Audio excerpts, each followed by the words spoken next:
ये ऑक्सीजन लगा हुआ है भाई, ये कार्बन हमारा sp2 हाइब्रिडाइज हो गया, ये कार्बन sp2 हाइब्रिडाइज हो गया। ये अगर हम ये पाई बॉन्ड तोड़ेंगे तो नेगेटिव चार्ज इस पे आएगा, पॉजिटिव चार्ज इस पे आएगा। अब जाहिर सी बात है इस रिंग में सारे का ये भी sp2 हाइब्रिडाइज, ये भी sp2, ये भी sp2, 1 2 3 सिग्मा, ठीक है, ये भी sp2 हाइब्रिडाइज हो गया। और कॉन्जुगेट पाई इलेक्ट्रॉन, इसको तो जोड़ेंगे नहीं, 2 कॉन्जुगेट पाई इलेक्ट्रॉन हो गए। इसका मतलब ये क्या हो गया, एरोमेटिक कंपाउंड हो गया, ठीक है। छठा देखिए,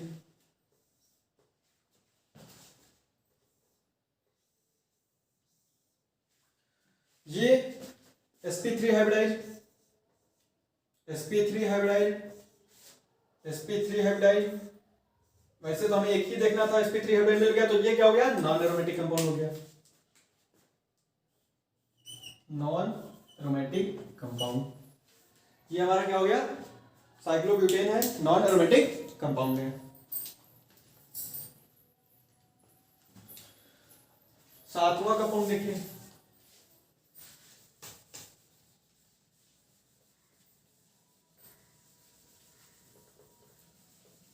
ये साइक्लोब्यूटेन हमारा क्या निकला, नॉन एरोमेटिक कंपाउंड निकला।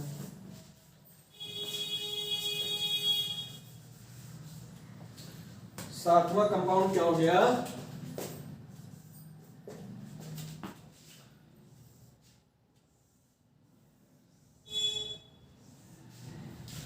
भाई ये sp2 hybridize, sp2 hybridise, sp3, और जैसे ही हमें sp3 मिल गया, हमने उस जो मेथड बताया था डिटरमाइन करने के लिए एरोमेटिक नॉन एरोमेटिक कौन, जैसे sp3 हाइब्रिडाइज मिल गया मतलब नॉन एरोमेटिक, कुछ नहीं सोचना, नॉन एरोमेटिक कंपाउंड, कोई भी चीज इसमें नहीं सोचनी।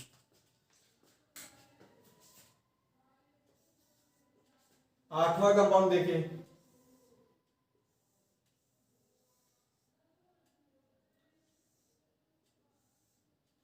अब ये देखिए कि ये भी sp2 हाइब्रिडाइज, ये भी sp2 हाइब्रिडाइज, ये भी sp2 हाइब्रिडाइज, ये भी sp2 हाइब्रिडाइज, ठीक है। मतलब ये या तो एरोमेटिक है या एंटी एरोमेटिक है, लेकिन यहाँ पे एक पाई बॉन्ड तो मतलब टोटल एक पाई बॉन्ड में 2 कॉन्जुगेट पाई इलेक्ट्रॉन होते हैं, मतलब 2 4 कॉन्जुगेट पाई इलेक्ट्रॉन हो गए, और 4 का टेबल आ गया मतलब एंटी एरोमेटिक। ये क्या हो गया, एंटी एरोमेटिक कंपाउंड हो गया, ठीक है। आगे बढ़ते हैं,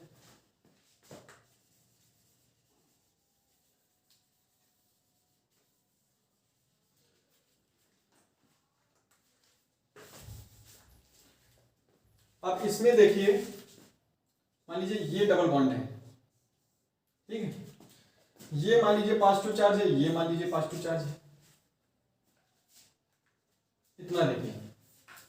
अब जाहिर सी बात है ये sp2 हाइब्रिडाइज हो गया, ये भी sp2 हाइब्रिडाइज हो गया, लेकिन ये हमें sp3 हाइब्रिडाइज मिल गया, ये भी क्या हो गया, नॉन एरोमेटिक कंपाउंड।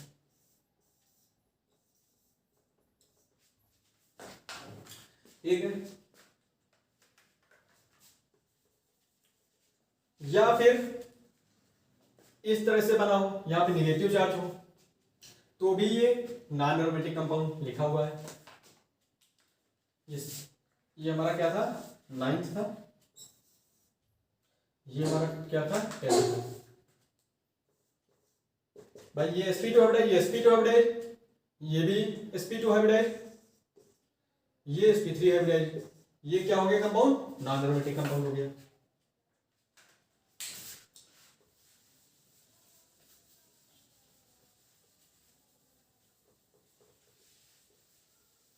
अब हम 11वें कंपाउंड पे जाते हैं, 11वें कंपाउंड पे जाते हैं। 11वां कंपाउंड हम पढ़ने जा रहे हैं। जो 11वां कंपाउंड हम पढ़ेंगे, 1 मिनट, 11वां कंपाउंड,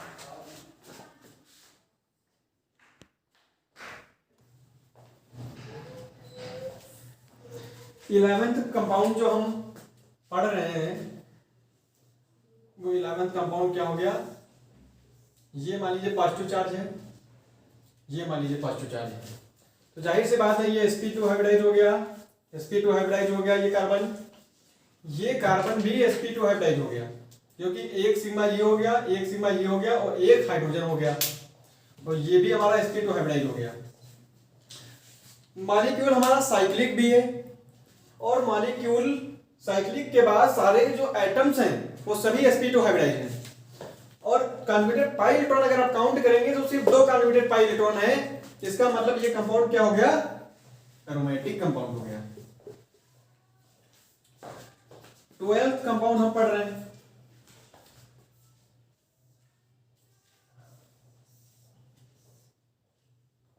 कंपाउंड पढ़ रहा हूं, ये नेगेटिव चार्ज, ये नेगेटिव चार्ज, भाई ये भी sp2 हाइब्रिडाइज हो गया, ये भी sp2 हाइब्रिडाइज हो गया, ये भी sp2, क्योंकि ये क्या है, कॉन्जुगेशन में नेगेटिव चार्ज है, ये भी sp2 हाइब्रिडाइज, ये भी sp2 हाइब्रिडाइज।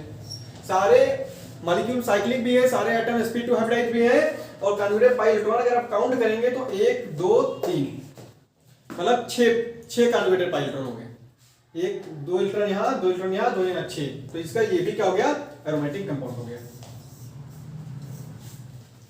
ठीक, ये हमारे 12 कंपाउंड हुए।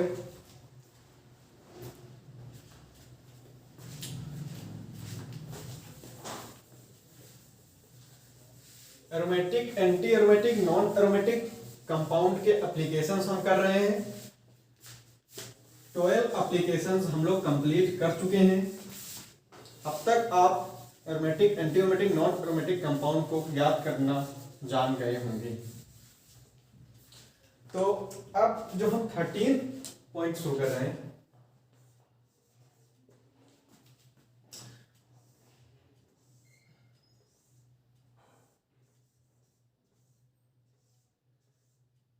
इसको आप अभी पढ़ के आ चुके हैं। जब हाइब्रिडाइजेशन और नाइट्रोजन हमने पढ़ा था इन नाइट्रोजन कंटेनिंग ऑर्गेनिक कंपाउंड में, तो इसको आपने पढ़ा था पाइरोल के रूप में।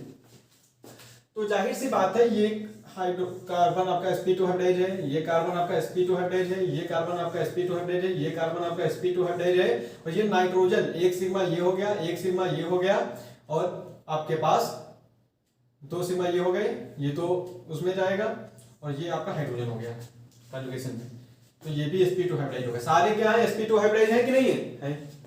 अब 2 पाई इलेक्ट्रॉन इधर, 2 इधर, 2 इधर, 6 पाई इलेक्ट्रॉन भी हो गए। मतलब ये क्या हो गया, पाइरोल हमारा क्या है, एरोमेटिक कंपाउंड है। 14th देखिए,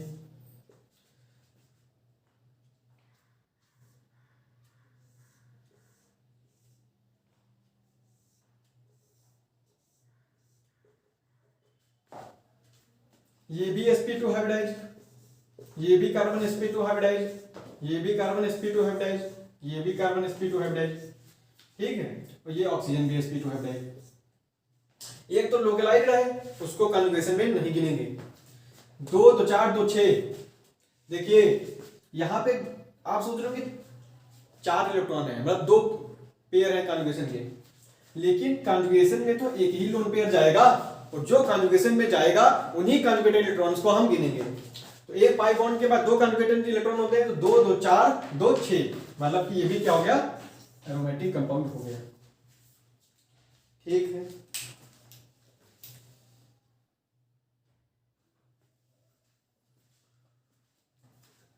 तो 14th हो गए।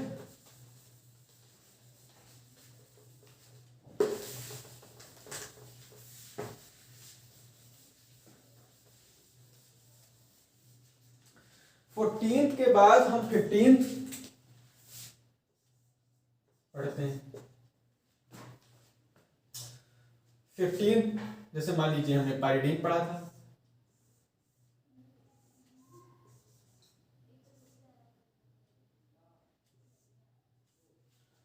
तो ये भी sp2 hybridize, sp2 hybridize, sp2 hybridize, sp2 hybridize carbon, sp2 hybridize और sp2 हाइब्रिडाइज नाइट्रोजन।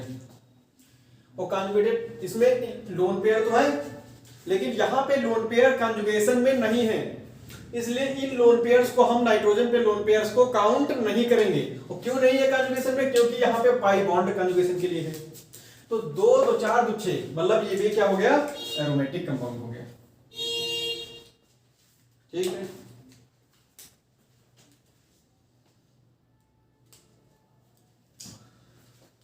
सिक्सटीन देखिए,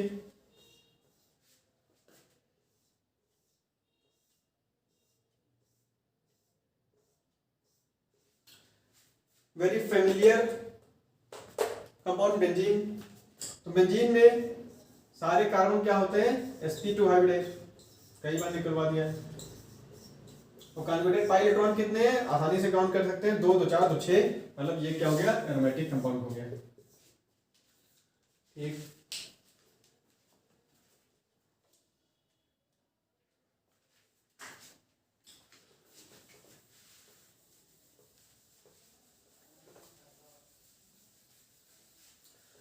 तो 15 कंपाउंड हो चुके हैं, 16 कंपाउंड मेरे ख्याल से।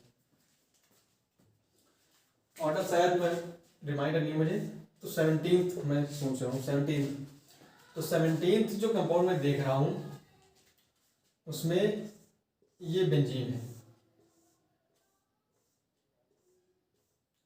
और इस पे अगर हमने OH लगा दिया तो ये क्या है, फिनॉल। फिनॉल क्या हो गया, एरोमेटिक कंपाउंड हो गया। क्यों, क्योंकि ये भी हमारा sp2 हाइब्रिडाइज हो गया कार्बन, ये भी sp2 हाइब्रिडाइज हो गया, ये भी sp2 हाइब्रिडाइज हो गया, ये भी sp2 हाइब्रिडाइज हो गया, ये भी sp2 हाइब्रिडाइज हो गया, ये भी sp2 हाइब्रिडाइज हो गया। तो सारे कार्बन जो है हमारे sp2 हाइब्रिडाइज हैं, सारे कार्बन हमारे sp2 हाइब्रिडाइज हैं। तो इसी के कारण इसमें 6 पाई इलेक्ट्रॉन है, तो ये हमारा क्या हो गया, कॉन्जुगेटेड पाई इलेक्ट्रॉन हो गया। 18th पॉइंट अगर हम देखें, 18th पॉइंट देखें तो इसमें 18th पॉइंट में ये हमारा COH लगा हुआ है। सारे कार्बन 1 2 3 4 5 6 कार्बन जो है क्या है, sp2 हाइब्रिडाइज है। तो इसका मतलब 2 2 4 2 6 कॉन्जुगेटेड पाई इलेक्ट्रॉन हो गए, ये भी क्या हो गया, एरोमेटिक कंपाउंड हो गया, ये भी हमारा एरोमेटिक कंपाउंड हो गया। ठीक है,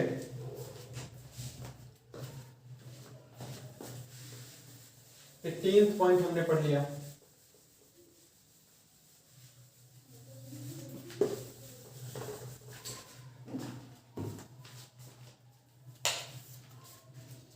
अब जो 19th स्ट्रक्चर है,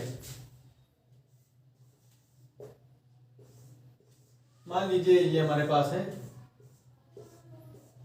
यहां पे मान लीजिए क्लोरीन लगा हुआ है, तो इसमें भी ये भी sp2 sp2 sp2 sp2 sp2 sp2 2 2 4 2 6 का मतलब ये भी एरोमेटिक हो गया कंपाउंड। ठीक, अब 20 वाले कंपाउंड की बात कर लेता हूं। ये जो 20 वाला कंपाउंड है, ये जो कंपाउंड जो बनता है, ये 2 बेंजीन रिंग को फ्यूज करने के बाद बनता है।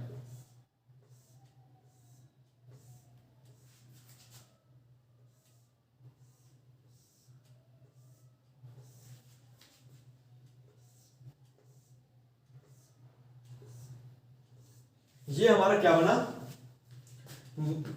नेप्थलीन।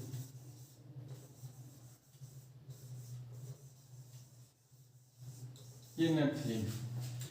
तो आप देख सकते हैं कि साइक्लिक है, ये कार्बन sp2 हाइब्रिडाइज है, ये भी हमारा sp2 हाइब्रिडाइज, ये भी कार्बन sp2 हाइब्रिडाइज, ये भी sp2 हाइब्रिडाइज, ये भी sp2, ये भी sp2, ये भी sp2, ये भी sp2, ये भी sp2, sp2, सारे कार्बन sp2 हाइब्रिडाइज हैं। और 2 2 4 2 6 2 8 2 10 आपके पास कॉन्जुगेटेड पाई इलेक्ट्रॉन है। तो आप उस हकल रूल ऑफ एरोमेटिसिटी में देख लीजिए, अगर 10 कॉन्जुगेटेड पाई इलेक्ट्रॉन है, यहाँ पे कितने 10 कॉन्जुगेटेड पाई इलेक्ट्रॉन्स हैं, ये भी क्या हो गया, हमारा एरोमेटिक कंपाउंड हो गया। नेप्थलीन क्या हो गया, एरोमेटिक कंपाउंड हो गया।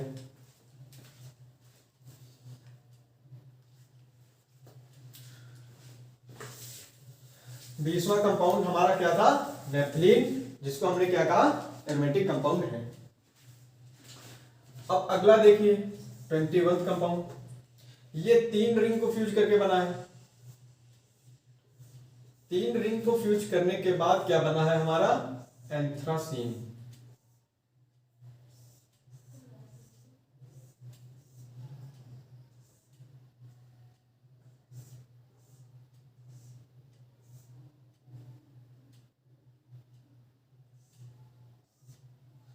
ठीक है, ये हमारा कौन सा कंपाउंड है, एंथ्रासीन।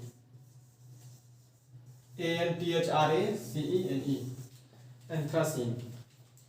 ये हमारा कौन सा कंपाउंड हो गया? एंथ्रासीन। ये भी एरोमेटिक कंपाउंड है। कैसे? 2 2 4 2 6 2 8 2 10 दोबारा 2 14, 14 कॉन्जुगेटेड पाई इलेक्ट्रॉन इसमें है। ये भी हमारा क्या हो गया? एरोमेटिक कंपाउंड हो गया।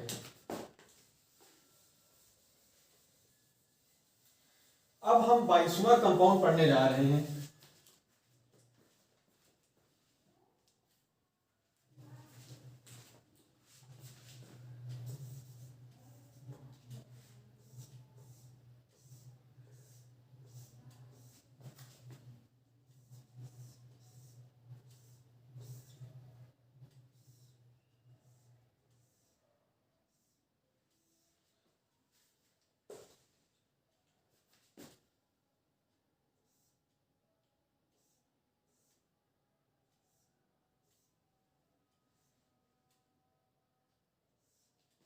ये हमारा क्या हो गया? एंथ्रासीन हो गया। ये फिनेंथ्रीन हो गया। फिनेंथ्रीन ये भी हमारा एरोमेटिक कंपाउंड है भाई। 2 2 4 2 6 2 8 2 10 दोबारा 2 14, ये हमारा क्या हो गया? एरोमेटिक कंपाउंड हो गया।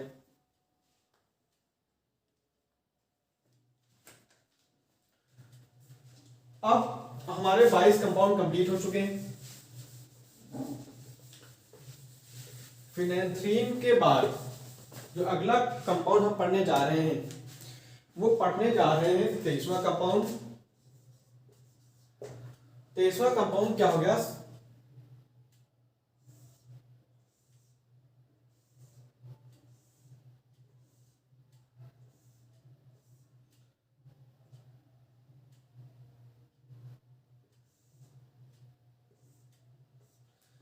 इसको अब क्या कहेंगे? साइक्लोहेप्टाट्राईन। 1 2 3 4 5 6 7 कार्बन है, तो ये क्या है? साइक्लोहेप्टाट्राईन। साइक्लोहेप्टाट्राईन है भाई। ये sp2 हाइब्रिडाइज हो गया, ये कार्बन sp2 हाइब्रिडाइज हो गया, ये भी sp2 हाइब्रिडाइज हो गया, ये भी sp2, ये भी sp2, ये भी sp2, लेकिन ये sp3 हाइब्रिडाइज कार्बन मुझे मिल गया। और जब भी किसी भी साइक्लिक कंपाउंड हो या नॉन साइक्लिक, तो वैसे भी नॉन एरोमेटिक होते हैं। अगर साइक्लिक कंपाउंड में आपको sp3 हाइब्रिडाइज कोई कार्बन मिल जाता है तो वो क्या हो जाता है? Non aromatic compound. क्या हो जाता है? Non aromatic compound. तो ये 23वां हमारा क्या होगा? साइक्लोहेप्टाट्राईन। ये क्या हो गया? Non aromatic compound. ठीक है, 23वां कंपाउंड हो गया। अब हम 24th कंपाउंड देखते हैं।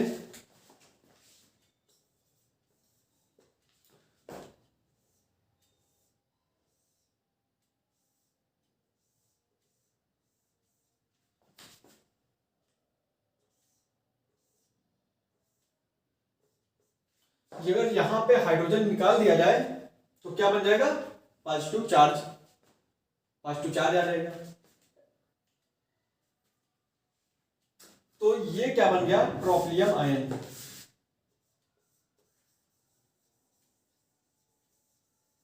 ये क्या है? ट्रोपियम आयन के नाम से जाना जाता है। 2 2 4 2 6 भाई सारे कार्बन sp2 हाइब्रिडाइज हैं। sp2 sp2 sp2 sp2 sp2 sp2 और 2 2 4 2 6 6 कॉन्जुगेटेड पाई इलेक्ट्रॉन है। मतलब ये क्या हो गया? एरोमेटिक कंपाउंड हो गया। इसी हो गया। ये क्या हो गया? एरोमेटिक कंपाउंड हो गया।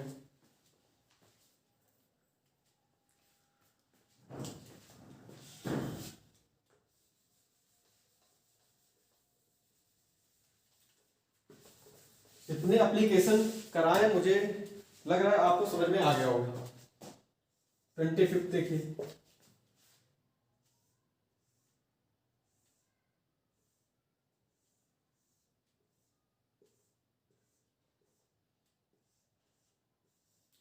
जाहिर सी बात है ये टूटेगा तो ये निगेटिव चार्ज, ये पॉजिटिव चार्ज, तो इससे हम कहते हैं ट्रोपोलोन। ये क्या है? ट्रोपोलोन। प्रोप्लोन में क्या हो गया, sp2 sp2 sp2 sp2 sp2 sp2, 2 2 4 2 6, मतलब एरोमेटिक कंपाउंड हो गया।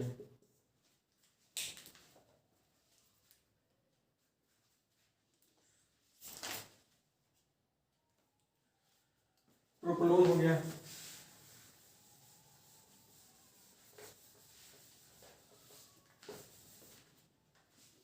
ट्वेंटी सिक्स कंपाउंड,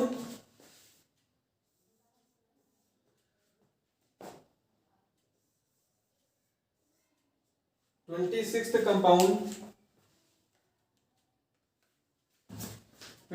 कंपाउंड क्या हो गया,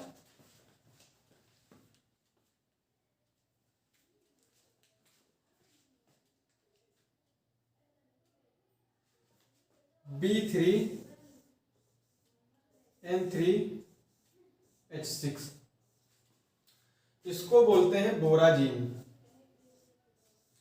क्या बोलते हैं, बोराजीन।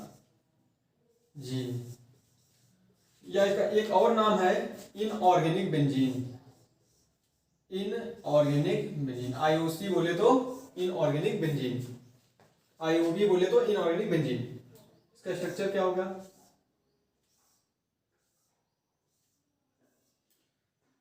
इसका स्ट्रक्चर क्या होगा इनऑर्गेनिक बेंजीन का, आईओबी को आप फुल फॉर्म में ही लिखेंगे, इनऑर्गेनिक बेंजीन।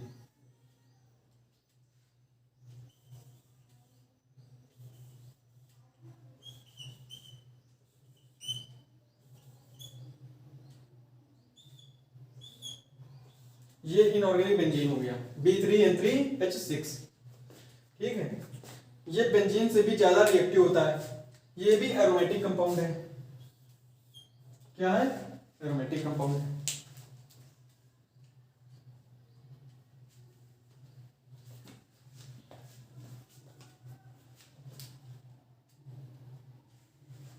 ये भी क्या है, एरोमेटिक कंपाउंड है।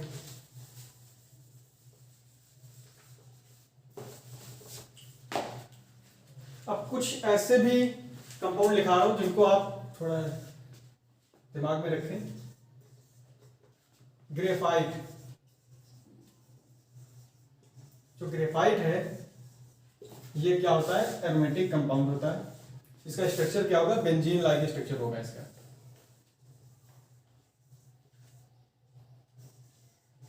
बेंजीन लाइक स्ट्रक्चर, इसका कैसा स्ट्रक्चर होगा, बेंजीन लाइक स्ट्रक्चर होगा ग्रेफाइट का। तो ये बोराजीन इंपॉर्टेंट था, ये हाईली रिएक्टिव होता है, बेंजीन से भी ज्यादा रिएक्टिव होता है। ग्रेफाइट का स्ट्रक्चर किस प्रकार से होता है, सिमिलर टू बेंजीन, और ये क्या है, एरोमेटिक। 28th कंपाउंड जो है वो क्या है, इनऑर्गेनिक ग्रेफाइट। इनऑर्गेनिक ग्रेफाइट, ये क्वेश्चन आईटी में पूछा जा चुका है। इनऑर्गेनिक ग्रेफाइट, Bn का होल ऑफ n, ये भी एरोमेटिक कंपाउंड है। कौन सा कंपाउंड है ये, एरोमेटिक कंपाउंड है, इंपॉर्टेंट है, ये आईटीज में आ चुका है क्वेश्चन। अब मैं 29th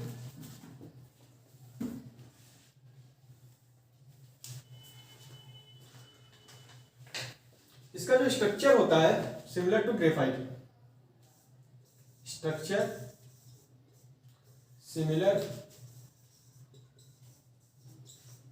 टू ग्रेफाइट,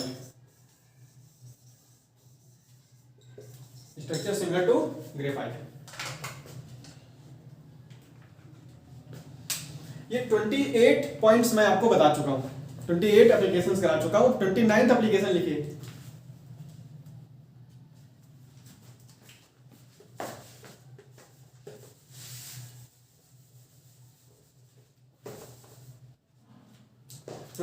हो गया, 29th एप्लीकेशन क्या हो गया,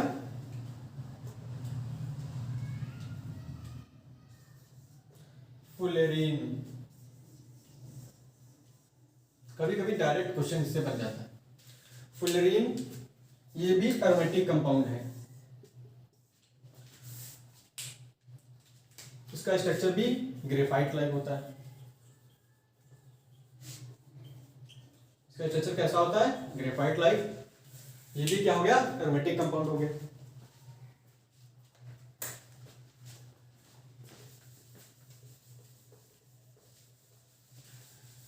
इनऑर्गेनिक ग्रेफाइट लाइक स्ट्रक्चर किसका हो गया?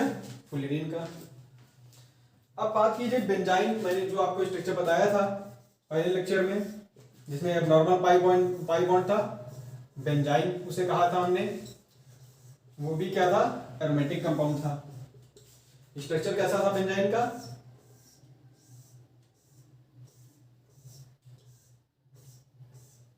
ये एबनॉर्मल पाई बॉन्ड था।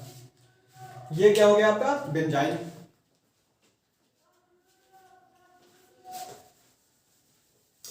तीन एप्लीकेशन और बचे हैं, इसके बाद ये लेक्चर खत्म होता है। 31 देखिए, मान लीजिए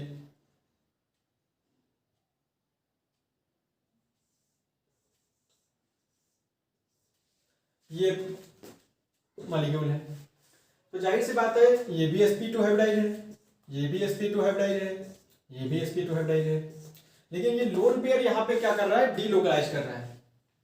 ठीक है, तो 2 2 4, इसमें कितने कन्वर्टेड पाई इलेक्ट्रॉन है? 4। इसलिए कंपाउंड क्या होगा?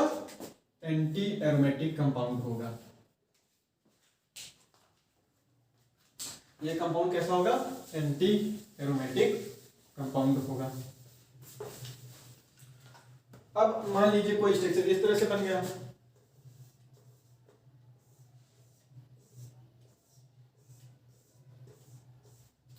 तो जाहिर सी बात है ये कार्बन sp2 हाइब्रिडाइड, ये sp2 sp2 sp2, लेकिन ये तो क्या है? sp3 हाइब्रिडाइड। इसलिए ये क्या कंपाउंड हो गया? आपने sp3 का नाम सुना नहीं कि ये NaC हो गया, नॉन एरोमेटिक कंपाउंड।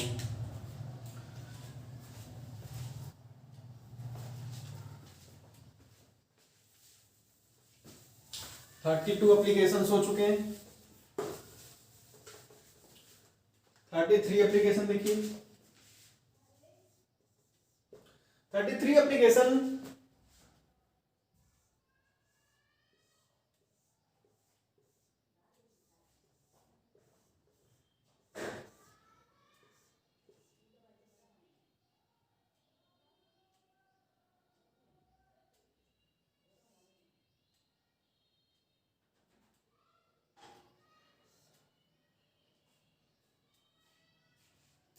एक मिनट,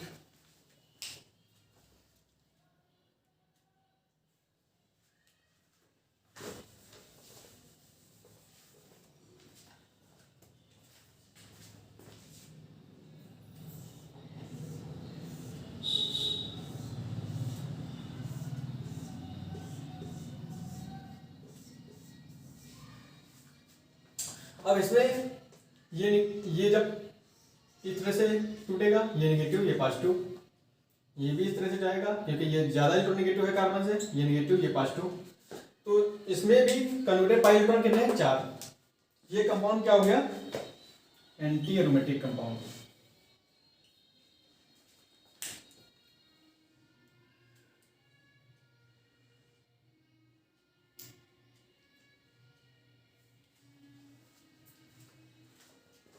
थर्टी 33 के बाद 34,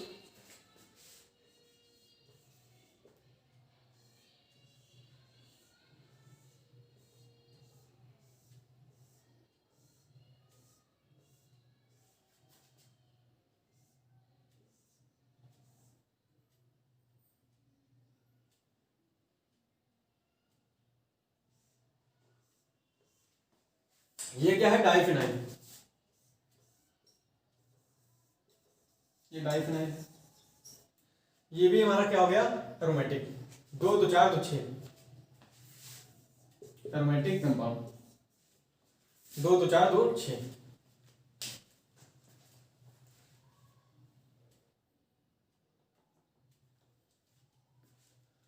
तो इस प्रकार से जीओसी का जो लेक्चर 2 है ये हमने खत्म कर लिया है। लेक्चर 1 में हमने आपको अच्छे से पढ़ाया। लेक्चर 2 में हमने सबसे पहले हाइब्रिडाइजेशन निकलवाया नाइट्रोजन का in nitrogen containing organic compounds में। इसके बाद hybridization on oxygen in oxygen containing organic compound furan के बारे में, टेट्राहाइड्रोफ्यूरॉन के बारे में, इन साइक्लिक ईथर जिसे कहते हैं। फिर इफेक्ट ऑफ हाइब्रिडेशन बताया, उसमें हमने sp, sp2, sp3 इन सब चीजों के बारे में बताया। क्या साइज ऑफ ऑर्बिटल होगा, क्या बॉन्ड लेंथ होगी, क्या बॉन्ड एनर्जी होगी, क्या बॉन्ड इंथैल्पी होगी, क्या इलेक्ट्रोनेगेटिविटी होगी। इसके बाद aromatic, anti aromatic, non aromatic compounds को हमने बताया। एरोमेटिक कंपाउंड्स में किन किन कंडीशंस की रिक्वायरमेंट होगी कि वो मॉलिक्यूल एरोमेटिक होगा, ये सब बताया। एंटी एरोमेटिक के बारे में बताया, नॉन एरोमेटिक के बारे में बताया। इसके बाद उनकी जो कैरेक्टरिस्टिक है उसके बारे में हमने आपको बताया। फिर कौन सा मेथड आप यूज करेंगे, आपके सामने 4 कंपाउंड होंगे एरोमेटिक, एंटीरोमेटिक, नॉन एरोमेटिक पहचानने के लिए, वो चीज हमने बताई आपको।